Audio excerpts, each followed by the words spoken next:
Bab 11. Arena pertarungan. Pada suatu hari itu adalah hari yang cerah tanpa awan. Di kota TL Randai, ada banyak orang berkumpul di depan gerbang villa Tuan Kota. Bahkan Tuan Kota TL Randai tidak bisa berbuat apa-apa dengan kerumunan orang yang begitu banyak ini. Di luar villa Tuan Kota, ada arena pertarungan besar untuk orang-orang di kota TL Randai. Sebuah tempat untuk berkompetisi. Pertarungan yang berat ini akan dilakukan di antara dua bintang, yaitu Alung Xiaotin, jenius muda keluarga Alung yang merupakan keluarga paling kuat di kota TL Randai, melawan Xiaopin, seseorang yang tidak berguna di keluarga Saul, dan kakaknya si jenius Sutian. Tempat itu yang bisa menampung puluhan ribu orang jelas tidak cukup besar. Jumlah penonton kali ini tidak kurang dari mereka yang beberapa hari yang lalu hadir untuk melihat utusan dari perguruan ilusi. Keriuhan suara memenuhi seluruh tempat saat penonton yang tak ada habisnya datang untuk melihat pertarungan. Mereka terus berdiskusi dan tidak sabar untuk menyaksikan pertarungan kali ini. Sufyan adalah menantu keluarga Alung, dan dia berani menantang Alung Xiaodin. Aku rasa dia sudah tidak mau hidup lagi. Atau dia orang yang bodoh. Aku rasa dia akan dihajar sampai mati. Memang betul-betul orang yang bodoh. Bermacam komentar dan argumentasi yang dilontarkan oleh masyarakat yang berkumpul di sana. Sebagai salah satu yang akan bertarung, Alung Xiaodian telah tiba pagi sekali di arena pertarungan dan bersiap untuk bertarung. Nampak sekali dia sangat bersemangat pada hari ini. Meskipun Xiaopin dan Alung Xiaodian pergi berasal dari rumah yang sama, yaitu rumah keluarga Alung, namun mereka tidak datang secara bersama-sama.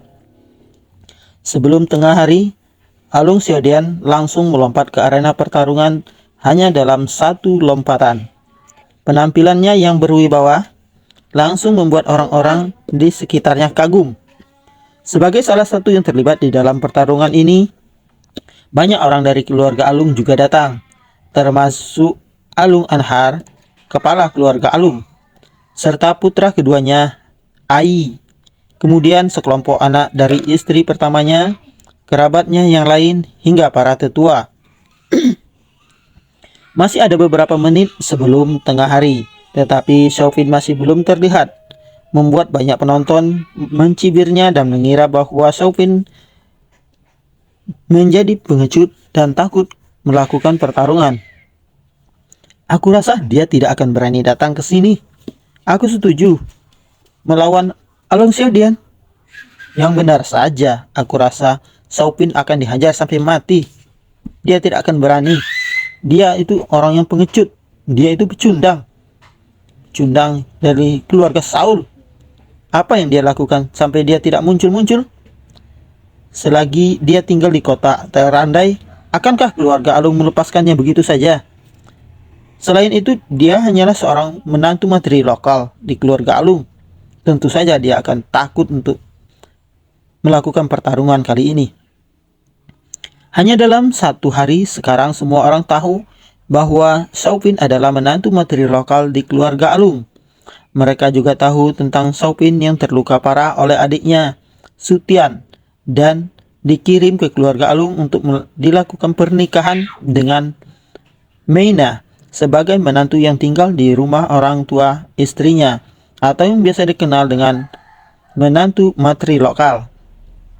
Di bawah panggung, wajah Alung Anhar suram.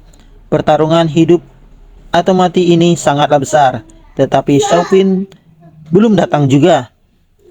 Jika begitu, bukankah semua orang akan menertawakan keluarga Alung? Ai yang berdiri di sampingnya juga merasa dan memiliki pemikiran yang sama. Jika berbicara tentang kebencian terhadap Xiaopin, dia berada di peringkat pertama di keluarga Alung. Dia sangat membenci sekali akan keberadaan Xiaofin. Dia masih teringat bagaimana Xiaofin menghajarnya tempo hari. Ayah, apakah Xiaofin si pecundang itu tidak berani datang? Semua anggota keluarga Alung menoleh untuk melihat Ai yang bertanya kepada ayahnya, Alung Anhar. Alung Anhar menundukkan kepalanya sejenak, kemudian berkata dengan nada yang serius, kirim seseorang untuk memintanya datang kemari. Kalau dia tidak mau, seret dia. Paksa dia datang kemari. Jika dia tidak datang juga, patahkan kakinya dan bawa ke sini. Alasan kenapa dia menghajar Xiaofin di depan umum adalah untuk menekan kesombongan dari keluarga Saul. Bahkan jika keluarga Saul mengumumkan bahwa Xiaofin bukan anggota keluarga Saul lagi, apakah itu penting? Itu tidak berefek apa-apa terhadap keluarga Alung. Mereka tetap akan menghajar Xiaofin selama nama keluarganya adalah Saul. Dia masih salah satu dari anggota keluarga Saul. Ai mengangguk dan hendak pergi dengan ekspresi yang mengerikan. Dia membawa master keluarga Alung bersamanya. Namun, belum sempat dia beranjak pergi, tiba-tiba terdengar seseorang berteriak di antara kerumunan. Xiaofin! Itu Xiaofin! Xiaofin sudah datang! Semua orang melihat ke arah tersebut dan melihat seorang pasangan berjalan mendekat. Pria itu berjubah putih dan terlihat elegan. Sementara seorang yang berada di sampingnya merupakan seorang wanita muda yang memiliki sosok anggun dan mengenakan cadar kain kasah di wajahnya. Pada saat itu, semua orang mengenali siapa itu. Itulah protagonis hari ini, Xiaofin, yang datang bersama istrinya, Meina, putri keluarga Alung. Kerumunan di depan Xiaofin langsung memberi jalan bagi mereka untuk berjalan secara perlahan mendekati arena pertarungan. Tetaplah di sini, dia berkata kepada Meina dan melompat ke atas arena pertarungan. Oke, hati-hati ya, Meina menjawab perkataan Xiaofin. Kumohon kembalilah dengan selamat. Jangan sampai terbunuh. Meina melanjutkan, katanya. Dia tiba tepat di siang hari. Semua orang menjadi heboh saat Xiaofin naik ke atas panggung. Bahkan ada banyak rumah judi yang datang untuk bertaruh. Segera ditutup. Taruhan pada Alung Xiaodian peluang 1 hingga 0,01. Taruhan pada Xiaofin peluang 1 hingga 100. Mau bagaimanapun, kemungkinannya sangat langka. Kemungkinannya lebih berat ke Xiaofin dan kebanyakan orang mengira dia tidak akan menang. Xiaofin pasti akan kalah. Orang-orang yang bertaruh padanya hanya ingin mencoba peruntungan. Tentu saja banyak dari mereka yang menaruh taruhan pada Alung Xiaodian. Para penjudi terlihat tidak terkejut. Mereka telah menduganya. Namun, tiba-tiba pada saat itu seorang wanita terdengar berteriak, "Aku akan bertaruh 1000 batu spiritual untuk kemenangan Xiaofin." Semua orang di sekitar tercengang dan berpikir. Mereka serentak mengalihkan pandangan kepada wanita tersebut. Orang yang mengeluarkan 1000 batu spiritual pasti bodoh atau hanya ingin menyombongkan diri. Sia-sia menghambur-hamburkan batu spiritual saja. Apa maksudnya? 1000 batu spiritual? Kecuali beberapa klan bangsawan di kota TL Randai, tidak ada orang lain yang bisa mengeluarkan 1000 batu spiritual, termasuk keluarga Saul. Kota TL Randai ini adalah kota yang kecil di bawah pemerintahan Kerajaan Bangkahulu. Tentu saja masyarakat di kota TL Randai tidak banyak memiliki uang yang begitu banyak. Apa? 1000 batu spiritual? Siapa dia? Banyak masyarakat di kerumunan ini yang bertanya-tanya tentang identitas wanita tersebut. "Apa aku bisa?" wanita itu berkata sambil tersenyum tipis. "Tentu saja, silakan." Pria pemandu perjudian ini menjawab pertanyaan dari wanita misterius tersebut. Setelah mendaftar, dia mendongak untuk melihat siapa wanita itu, tetapi dia telah menghilang. Dia tidak melihat wajahnya dengan jelas selama proses pendaftaran. Dia hanya ingat bahwa dia mengenakan gaun merah. Di atas arena pertarungan, Xiaopin pun menatap Alung Xiaodian yang juga sedang menatapnya dari atas ke bawah. Alung Xiaodian pun berbicara dengan sombong, seolah-olah dia lebih tinggi dari yang lain.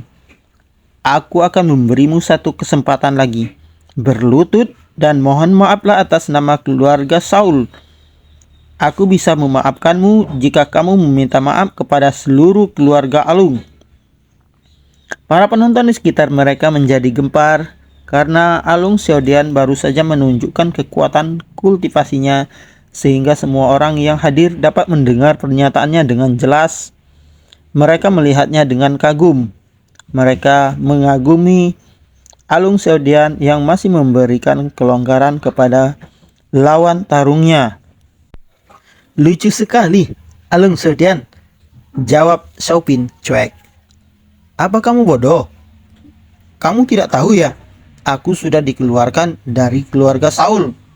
Bagaimana aku bisa mewakili keluarga Saul untuk meminta maaf kepada keluarga Alung?" "Apa?" Alung Xiaodian mengerutkan kening dan wajahnya berkedut. Beraninya Xiaopin mencacinya di depan orang ramai, berkata bahwa dia adalah orang yang bodoh. "Apalagi aku telah dikeluarkan dari keluarga Saul dan namaku tidak lagi ada di dalam silsilah keluarga. Dengan begitu, apa hubungan diriku dengan keluarga Saul lagi?" Xiaopin menambahkan, "Keluarga Saul? Mereka pikir mereka siapa?" Suara Xiaopin keras. Dia juga menunjukkan kekuatan kultivasinya sehingga semua orang di lokasi dapat mendengarnya dengan jelas. "Kamu?" Alung Xiaodian ingin mengatakan sesuatu, tetapi dia diinterupsi oleh Xiaopin. "Dan Alung Xiaodian, kamu pikir siapa kamu? Beraninya kamu menyuruhku untuk berlutut dan memohon ampunan. Kamu rasa kamu sudah tidak terkalahkan lagi?" dengus Xiaopin. "Beraninya kamu." Alung Xiaodian sangat marah mendengar perkataan Xiaopin ini. Kerumunan meledak gempar ketika mereka mendengar perkataan Xiaopin. Mereka tidak percaya apa yang dikatakan oleh Xiaopin kepada pemuda jenius dari keluarga Alung yang berada di depannya. Wajah orang-orang keluarga Alung semakin suram, terutama kepala keluarga Alung, Alung Anhar. Dia sampai ingin naik dan menampar Xiaopin dengan keras. "Alung Xiaodian, berhenti berbasa-basi dengannya. Hajar sampai mati," kata Alung Anhar sambil menahan emosinya. Itulah yang dipikirkan Alung Xiaodian. Tanpa mengatakan apapun, dia mulai bergerak. "Ayo, tunjukkan apa yang kamu punya." Bab 12. Menggunakan obat di pertengahan pertarungan. Terlepas dari jarak 100 meter di antara mereka berdua, Alung Xiaodian mengeluarkan kekuatannya dan mendekati Xiaopin dalam sekejap mata. Dia mengerahkan semua tenaganya dan bergerak cepat ke hadapan Xiaopin. Sangat cepat. Xiaopin tidak pernah lengah. Dia terus meningkatkan kewaspadaannya terhadap setiap gerak-gerik Alung Xiaodian. Reputasi seseorang hanya bagaikan bayangan pohon. Sebagai seorang jenius kelas 1 di antara generasi muda di kota TL Randai, Alung Xiaodian terkenal dengan kekuatannya. Dalam sekejap mata, mereka telah bertarung selama lebih dari 10 ronde, saling serang dengan kecepatan yang hebat. Para penonton pun terlihat seru melihat pertarungan ini. Xiaopin terkejut. Dia bisa merasakan kekuatan Alung Xiaodian melalui serangan-serangan yang dilancarkannya. Dia yakin lawannya tidak berada di tahap pertama dunia Qi. Setidaknya dia telah mencapai puncak tahap kedua atau bahkan tahap ketiga dari dunia Qi. Sementara itu, Alung Xiaodian telah terkejut terhadap kekuatan kultivasi dari Xiaopin. Dia juga mengira bahwa Xiaopin telah mencapai tahap kedua dari dunia Qi dan bahkan mendekati tahap puncak. Sialan, ternyata dia kuat juga. Aku tidak bisa menunda pertarungan ini lebih lama lagi. Alung Xiaodian mengutuk. Semakin lama pertarungan berlangsung, semakin besar dampak pada reputasinya. Dia terkenal sebagai salah satu pemuda jenius di kota Taelranda ini. Ternyata tidak mampu mengalahkan Xiaopin dengan cepat. Yang mana Xiaopin terkenal sebagai seorang pecundang. Bagaimanapun, dia adalah seorang jenius dari keluarga Alung, sedangkan lawannya hanya seorang pecundang.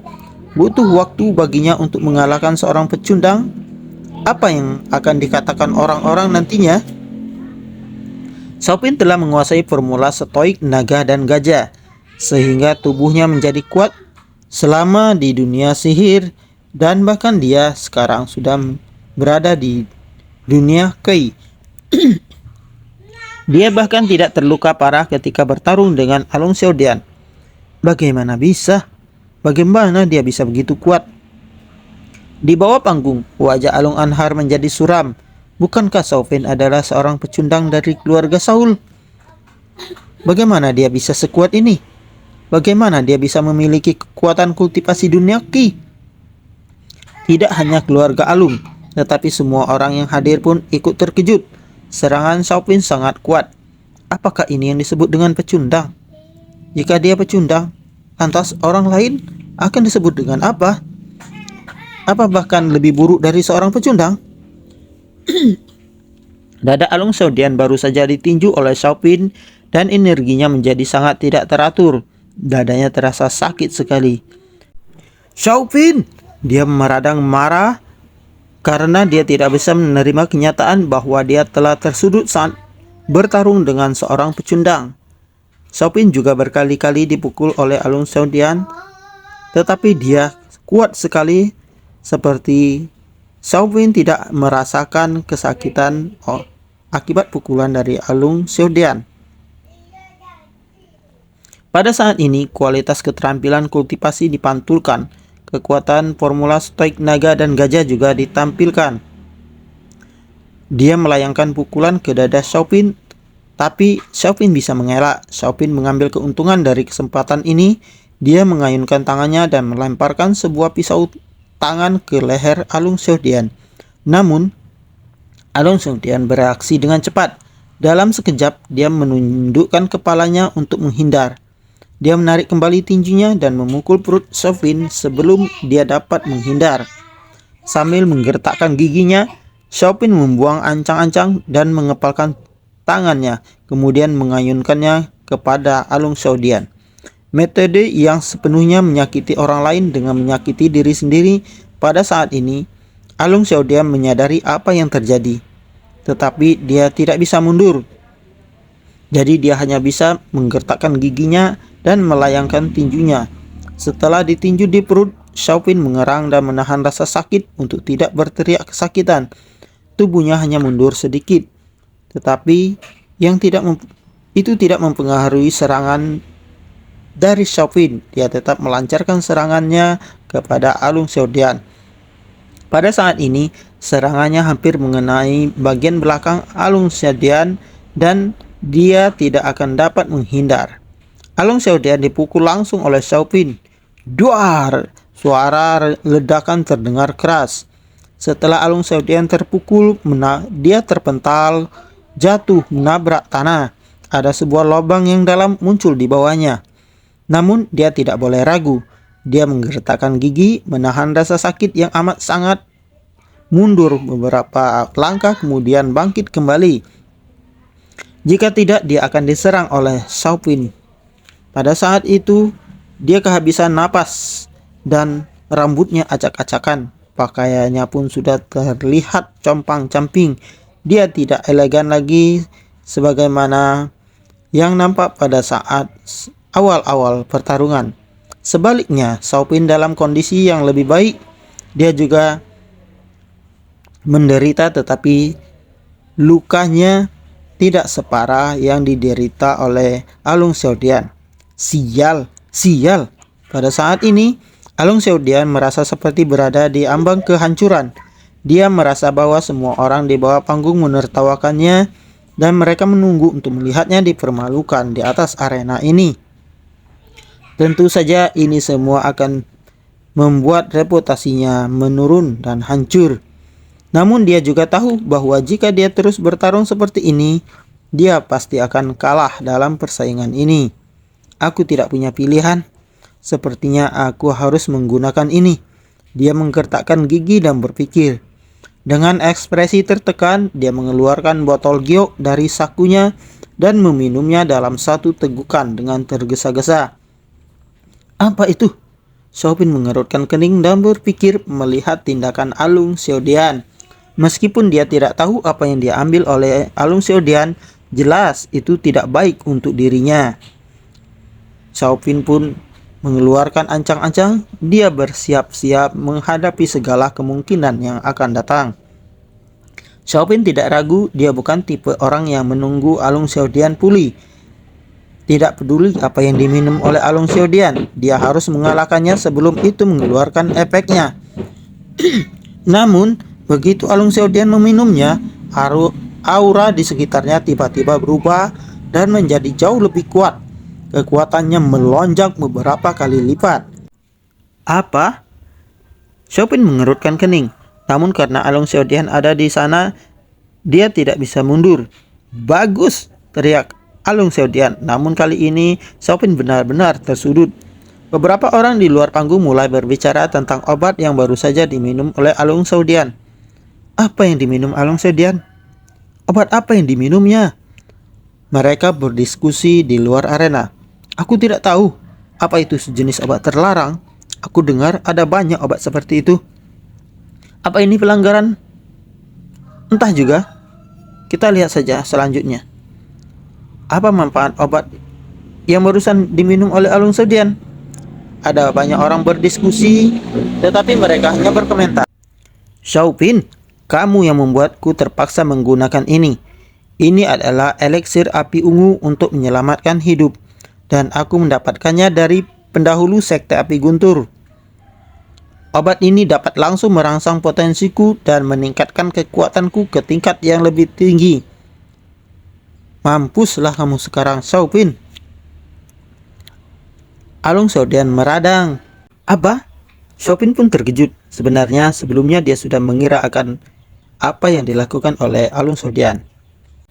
Di tempat di mana keluarga Alun berdiri, semua orang melihat bahwa Alun Xiaodian mulai bangkit dan Alun Anhar akhirnya terlihat mulai ceria. Namun itu juga memalukan baginya. Untuk menggunakan obat seperti ini hanya sekedar untuk mengalahkan seorang pecundang dari keluarga Saul, ini benar-benar sangat memalukan. Aku rasa obat ini memiliki banyak pantangan. Setelah berpikir sebentar, dia memperkirakan bahwa pasti ada batas waktu ataupun semacam efek samping terhadap obat tersebut. Dia pun mengkhawatirkan Alun Xiaodian. Hahaha, meskipun hanya berlangsung selama 15 menit, itu sudah cukup bagiku untuk membunuhmu. Alun Xiaodian berteriak dan kembali bergegas menyerang Xiaopin. 15 menit? Mari kita lihat siapa yang bisa bertahan. Xiaopin pun membalas. Xiaopin sedikit merinding. Dia juga berjalan ke arah Alun Xiaodian dan keduanya kembali bertarung.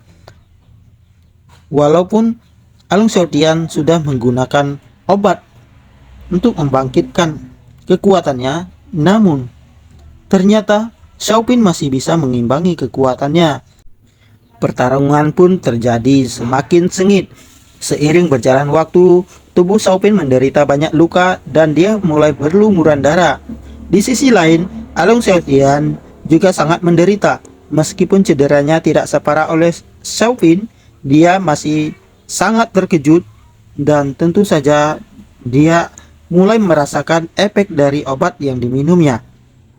Tidak mungkin kamu sekuat ini. Alun Xiaodian pun terkejut dengan kekuatan yang ditampilkan oleh Xiaofin. Dia mengira dengan meminum obat pemicu kekuatan, dia akan gampang membunuh Xiaofin. Namun kenyataan yang ada betul-betul membuatnya terkejut dan sangat terpukul. Bersambung.